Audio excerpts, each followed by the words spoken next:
And now stay tuned for the mystery program that is unique among all mystery programs. Because even when you know who's guilty, you always receive a startling surprise at the final curtain. In the Signal Oil program, The Whistler.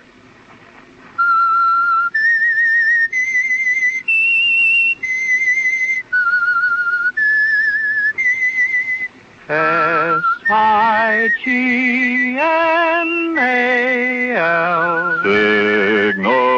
Signal gasoline.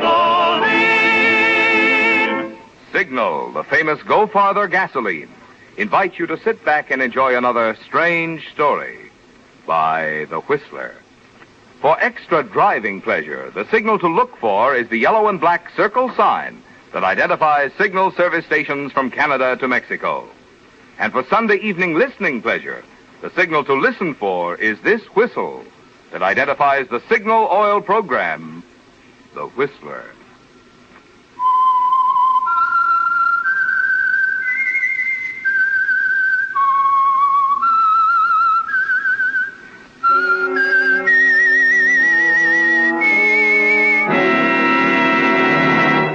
I am the Whistler, and I know many things, for I walk by night.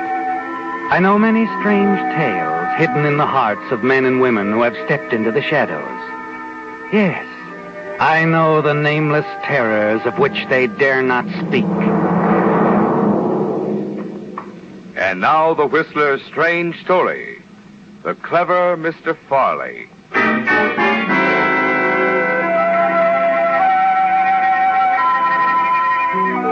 Dan Farley removed his topcoat, glanced out the window of his compartment on the luxury streamliner as it headed west from Chicago, placed his suitcase on a seat, tossed his briefcase on top of his suitcase. Dan had learned long ago that the safest place to hide valuable objects was in the open, and his briefcase was quite valuable to him. In it he carried $150,000 in brand new $20 bills, counterfeit $20 bills. But so perfectly executed, even an expert would have trouble in spotting them as bogus. As the train began to speed up, Dan smiled. He was glad to get underway. In his work, he didn't spend too much time in one place. And he'd been in Chicago much longer than he intended. Tickets, please. Come in. Oh, hello, conductor. Here we are. Through to Los Angeles. Compartment C. Mm-hmm. Not so many traveling today, huh? We'll pick up some more in Kansas City. Oh. I guess this does it. Hope you enjoy your trip. Thanks, I will. I always do.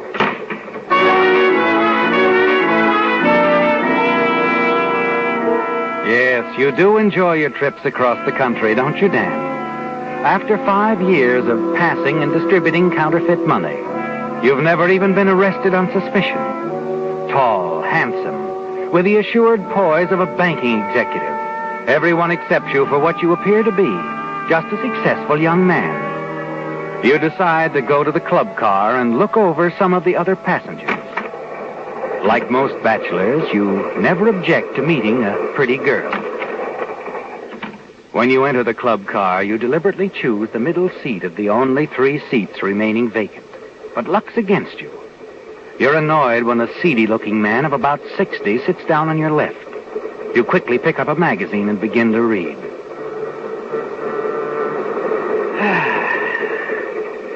Quite a train, huh? Mm-hmm. I don't have occasion to ride very many trains, especially a modern train like this. Going as far as Kansas City? Uh-huh. Traveling on business? Yes, that's right. Salesman? Nope. I kind of thought you were. I guess it's none of my business anyway. You know, I can't make up my mind whether to stop over at Kansas City or go on through to Los Angeles. Ever been to Kansas City? Never have, no. I guess it's no different than most cities. I'm not sure I'll even stop over. Come to think of it, though, I might have to. My reservation's only good that far. You think I could get my accommodations on this train extended if I decided to go on through? The conductor can tell you. Yeah. You going straight through? I haven't decided. Oh, I'm sorry. I'm so inquisitive. Care for a drink? No, thanks, no. I guess I'm boring you, son. Excuse me for being so talkative. I'm sorry. I didn't mean to be rude. It's just that this article... Yeah, sure. You want to read. Yeah. But speaking of articles, son, if I was a young fella, I'd be a lot more interested in the little article coming this way than I would be in a magazine. I think you've got something. Yeah. She's going to have to sit down right next to you. Go ahead and get acquainted with her. I'll go get me a drink. Maybe I'll see you later. Okay. Au revoir, Pop.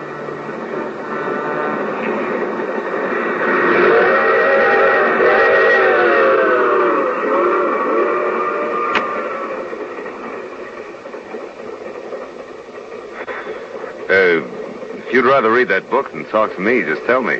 I won't bother you anymore. But if you don't mind a little conversation... Why should I mind? Informal conversations are customary on trains, aren't they? Well, I'm not a customarian, but in my book, when a lady desires solitude, that's what she gets. Cigarette? Not now, thank you. Going all the way through? Something funny? Yeah, my question. You know, when that old gentleman standing at the bar over there asked me if I was going straight through, it annoyed me. Now, to open a conversation, I ask you the same thing. Should I be annoyed, too? Well, not unless I affect you the way you did me. Well, I guess this is the wrong answer, but so far you haven't affected me at all. Yeah, well, I was afraid of that. Well, that's the way life is, huh? Besides, we've got quite a ride in front of us. Maybe 24 hours will make a difference. Maybe. Leave your husband in Chicago? No. Oh, meeting him at the other end, huh? No. Don't tell me you're not married. I won't. I won't tell you that I am, either.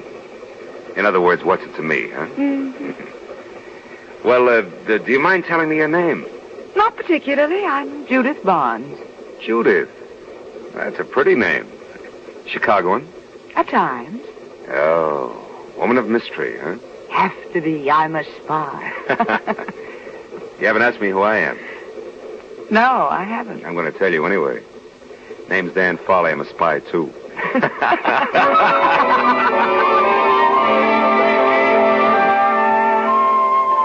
An interesting girl, isn't she, Dan? And as the train moves westward, you become very well acquainted with the charming, attractive Judith Barnes. Yes, the two of you hit it off splendidly. And she seems quite interested in you, too, doesn't she? Later, you have dinner together, chat pleasantly back in the club car. And then suddenly you see the smile vanish from her lips. She becomes tense. You follow her gaze to the end of the car, to the tall, heavy-set man in the brown suit. He turns his eyes away and pretends to read a newspaper. You look back at Judith. Notice her attention is now shifted to the opposite end of the car, to another man sitting there. What's the matter, Judith? Dan, will you do me a favor? That depends. Well, it's very important. I wouldn't ask you. Sure. What is it? I have a small package with me. It's a very valuable package. Oh? I'll leave it here in this magazine. When I leave, will you pick it up and hold it for me? What's in it? I can't tell you. Well, now, look, if I'm going to play I'll carrier explain pigeon... everything later, Dan. I'm in compartment B, car 118. Bring it to me there. Okay. Why don't you get it over with right now while Brown Suit's busy with the newspaper? What? He's the reason for all this, isn't he? He and his pal down at the other end of the car. What? They really have you boxed in here, baby. I know I can trust you, Dan. At this point, what else can you do? You've got to trust me, sweetheart.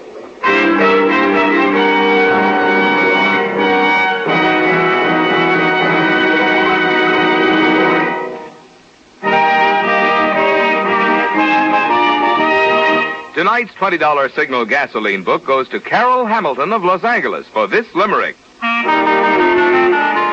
There once was a fellow named Ewell whose auto ran just like a jewel.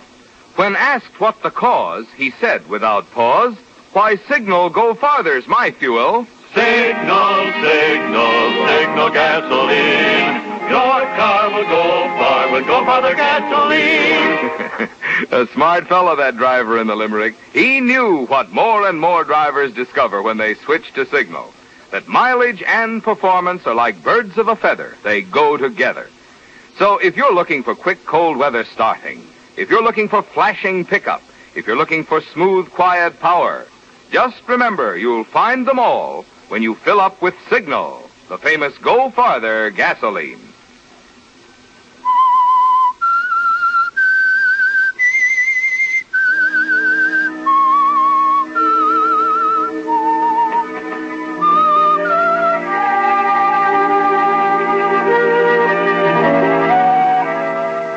Well, Dan, when you boarded the train in Chicago, you had only one thought in mind. To get your package of counterfeit $20 bills to your contact in Los Angeles as quickly as possible. But your meeting with Judith Barnes in the club car has altered your plans, hasn't it? As the train speeds on into the night, you wonder what's in the package Judith has placed in your care. Why she's afraid of the two men who stationed themselves at either end of the club car. You watch her as she leaves now, walks past the man in the brown suit. He makes no move to follow her. You lean back, light up a cigarette, finish your drink. Then finally you get to your feet, move past him, stroll toward the next car. As you do, you turn around. The man in the brown suit is following you. Quickening your pace, you hurry into the next car. Somehow you've got to shake him off. And then suddenly up ahead, a door to a compartment partially open. You're about to hurry by when you notice the man sitting inside. The gentleman you met earlier that afternoon in the club car. Hello there. Huh? Oh, hello, son. Figuring on catching a few winks? Yeah, was figuring on it. Say, how'd you get along with the young lady? Oh, all right. Thought maybe I could buy you a drink, a nightcap. Well, thanks. I was pretty rude this afternoon, huh? Oh. I didn't mean to be, really. It's just that I had things on my mind. Oh, that's all right, son. I talk too much anyway. Oh, no, you don't. I tell you what. Let's have lunch tomorrow, and Yo, wait a minute. You're stopping over in Kansas City, aren't you? Have to. Reservations on this train are all taken, and the conductor tells me there's a waiting list ahead of me. Yeah, I think you're lucky. They tell me Kansas City's quite a place. I think I'll stop over myself. I thought you said you had reservations through to the coast. Oh, I have, but I'm afraid it's Kansas City just the same. You remember a while back when you asked me if I was a salesman? Yes, I do. I guess I was a little nosy. No, you weren't. No, I was pretty brusque. But I had a reason. You see, my work is, sort of confidential. Detective? Well, not exactly. I'm a federal man, work for the government. My name's Farley. Government man, huh? Mm-hmm. Say, I'm Seth Williams from Junction City, Iowa. Certainly pleased to meet you, Mr. Farley. I've always wanted to meet a G-man. Well, I'm not a G-man, exactly. I'm with the Customs Department. Frankly, that's why I'm getting off at Kansas City. Glad to hear that. Then we can still have lunch together. Well, no, not in Kansas City, but we might see each other on the train again if we take the same one out of Kansas City. How long are you figuring on stopping? Just one day. Oh. I figure on taking the same train tomorrow. Well, I had the same idea. I'll make my reservations as soon as we get in. Good, I will too. Something to do with one of your cases, huh? Yeah, that's right. Oh, by the way, do you mind if I step in here and wash my hands? I don't know where I picked this up. Probably newsprint. Go right ahead, son.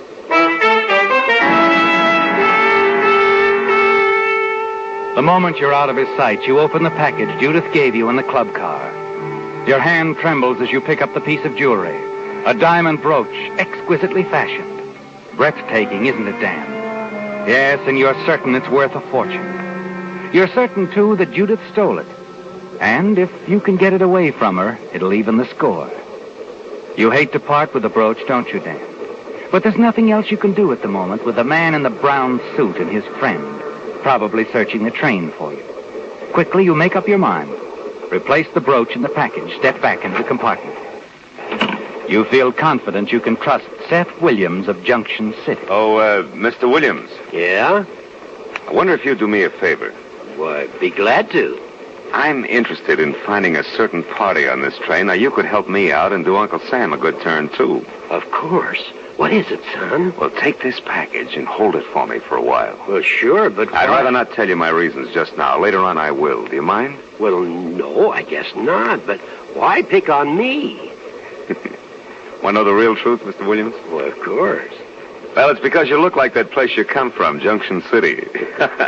You know the old saying, you can take the boy out of the country, but you can't take the country out of the boy? Yeah, a lot of truth in it, I guess. Yeah, there is. You'd be the last person on the train a smart crook would pick on. Well, you're not very flattering, but you make sense. I like you. I'll keep your package for you. Go ahead, look through the car. Thanks. I won't be gone long. You feel better now, Dan. Certain that the brooch is safe with old Mr. Williams. Somehow you feel you can trust him, don't you? As you leave him, step into the corridor. The man in the brown suit is nowhere in sight. You hurry through the cars to compartment B, car 118. Dan. Hello, sweetheart. Dan, please, get away from here quickly. What? Let him come in, baby. Let him come in. Oh, well. Nice of you to show up, chum. Save us the trouble of coming after you. What's this all about? So the two of you are working together, huh? You know, first we thought maybe you were just making a play for the lady here. I'm afraid I don't follow this gentleman. Maybe we ought to make it clear to him, Joe. Now, wait a minute. Which one of you has the brooch? Well? Brooch? What are you talking about? We don't have it, either one of us. Look, lady, you were hoping we wouldn't have to get rough. I tell you, we don't I hate have... to get rough with a lady. But a man's a little different. Maybe after a little treatment, your boyfriend will feel like talking. Don't you think so, Joe? I'm sure he will. Now, just a minute. You boys are mixed up. I don't think so. We'll see anyway.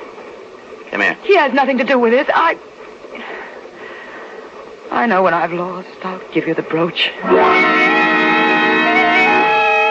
You stare at her, bewildered, unable to understand what's happened. You watch Judith open his suitcase, take out the brooch, hand it to the man in the brown suit. You're certain it's the same brooch you handed to Mr. Williams a few minutes ago. Yet here it is. Now you're being smart, sister.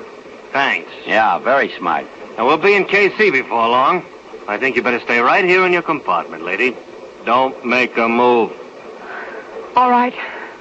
That might be a good idea for you, too, handsome. Oh, you don't have to worry about me. I don't know what this is all about, and I don't care. None of your business. That it? That's it. Keep it that way. Come on, Joe. You've got a great sense of humor. That brooch was just paid. A phony? Yes. I figured something like this might happen, so I had an imitation made. A perfect imitation. Well, then why did you carry the real article with you? Because I was sure they'd search my compartment instead of coming after me.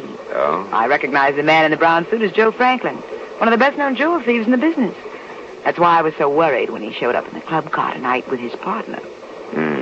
So you dumped the real brooch on me and then left hoping they'd tail you to your apartment and grab the phony brooch. That's right. Well, it worked out anyway. Though you did give me a bad moment turning up here the way you did. If they'd searched you... They wouldn't have found a thing. What? I had a hunch they'd frisk me, so I hid. Where?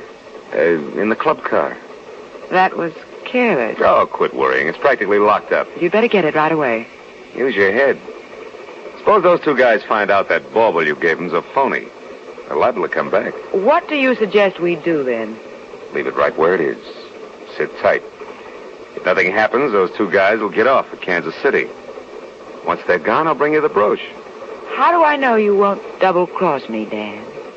You don't. But you had to trust me before, remember? All right. We'll play it your way. But there's something you better remember, Dan. Yeah? You'd better come through. If you don't, you're going to be awfully sorry.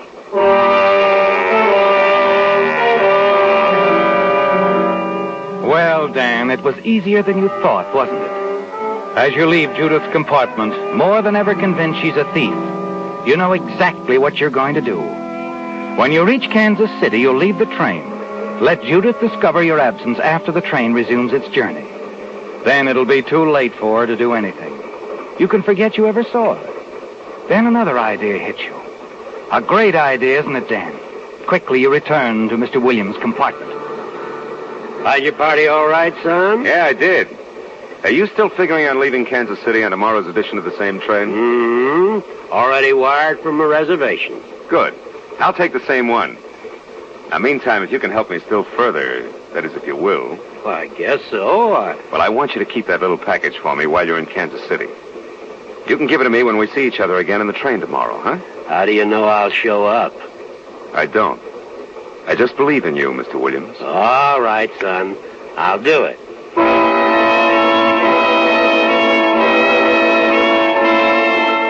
Now everything's set, isn't it, Dan? Even if you run into trouble while you're in Kansas City, no matter what happens, the brooch will be safe with Mr. Williams.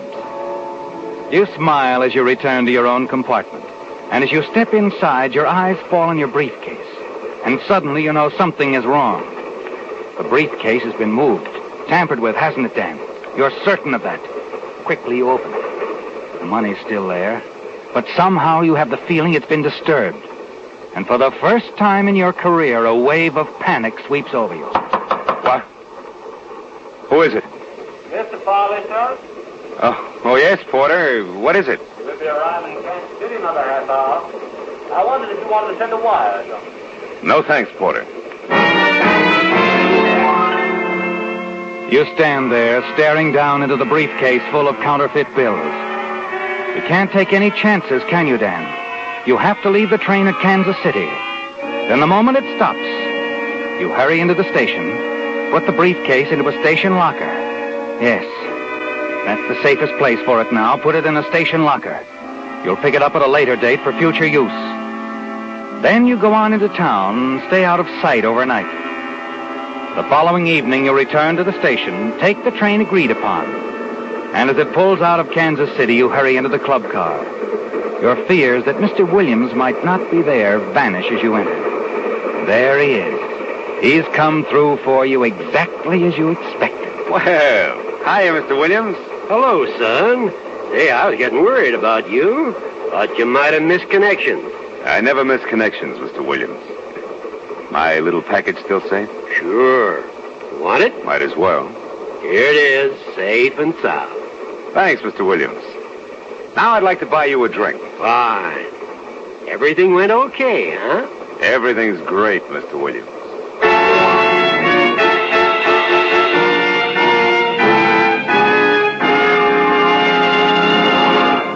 You've heard me talk about the more thorough, more conscientious service that cars get at signal stations, because signal dealers are in business for themselves and have a personal interest in pleasing you. Well, typical of this are the extras you enjoy when you have your car lubricated at a signal service station. Instead of taking the chance of remembering the many vital points on each make of car, signal dealers follow a factory-recommended lubrication chart, which plainly shows every lubrication point on your car. Also, signal dealers use 9 specialized signal oils and greases, so each part will have the exact type of protection it needs. But do they stop there? No, sir. Just to make doubly sure not a single part has been overlooked, they check each point again, which is why it's called Signal Double-Check Lubrication. Now, that's the kind of lube service you want if your car is to give you the long, trouble-free service that was built into it. And that's the kind of lubrication you get from friendly, independent signal dealers.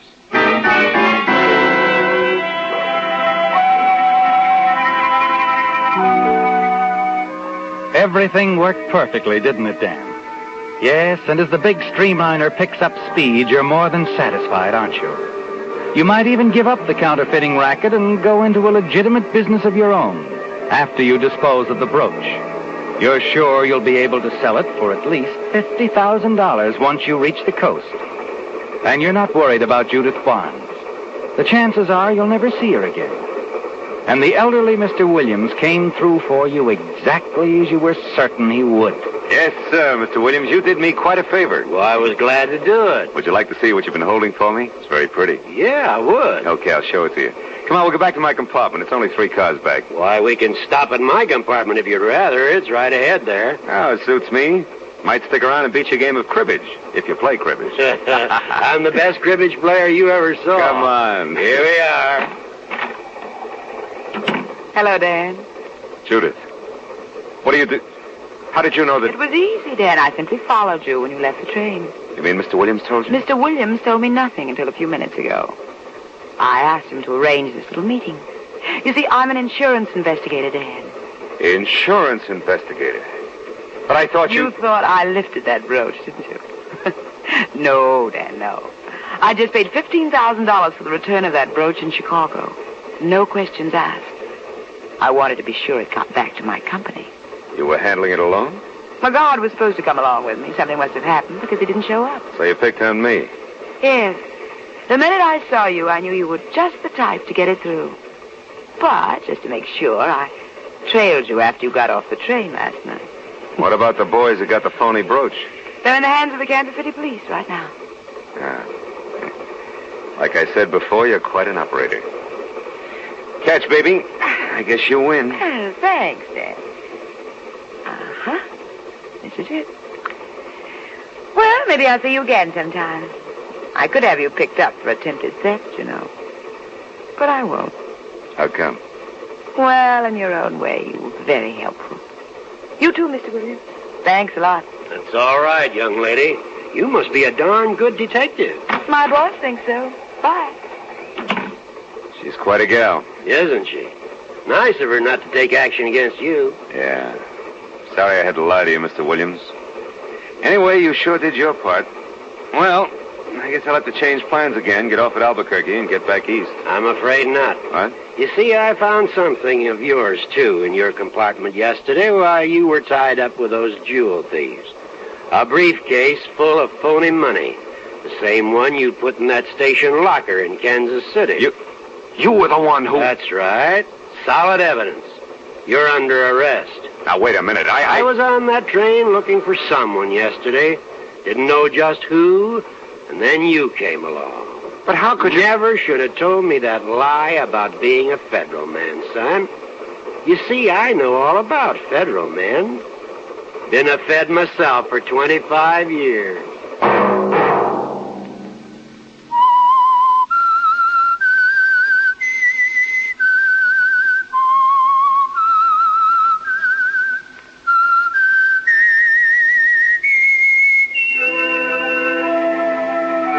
Let that whistle be your signal for the Signal Oil program, The Whistler, each Sunday night at this same time. Brought to you by the Signal Oil Company, marketers of Signal gasoline and motor oil and fine automotive accessories. Remember, if you would like the fun of having your friends hear a limerick of yours on The Whistler, the address to which to send it is the Signal Oil Company, Los Angeles 55, California. All limericks become the property of the Signal Oil Company. Those selected for use on The Whistler will be chosen by our advertising representatives on the basis of humor, suitability, and originality. So, of course, they must be your own composition.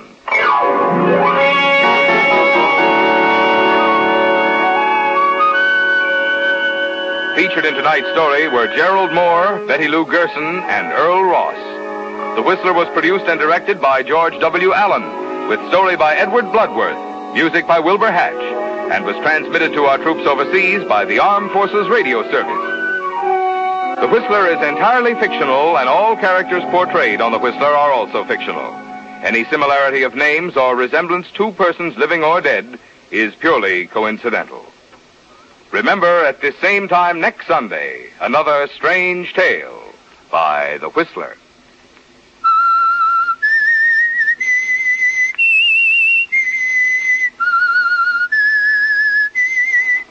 S-I-G-N-A-L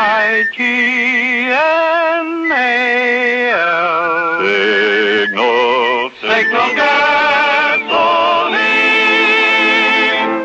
When you give to the community chest, you're helping not just one organization, but many worthy causes that directly benefit 4 out of every 10 families. Think of that when you're deciding how much to give to the community chest. Marvin Miller speaking. This is CBS, the Columbia Broadcasting System.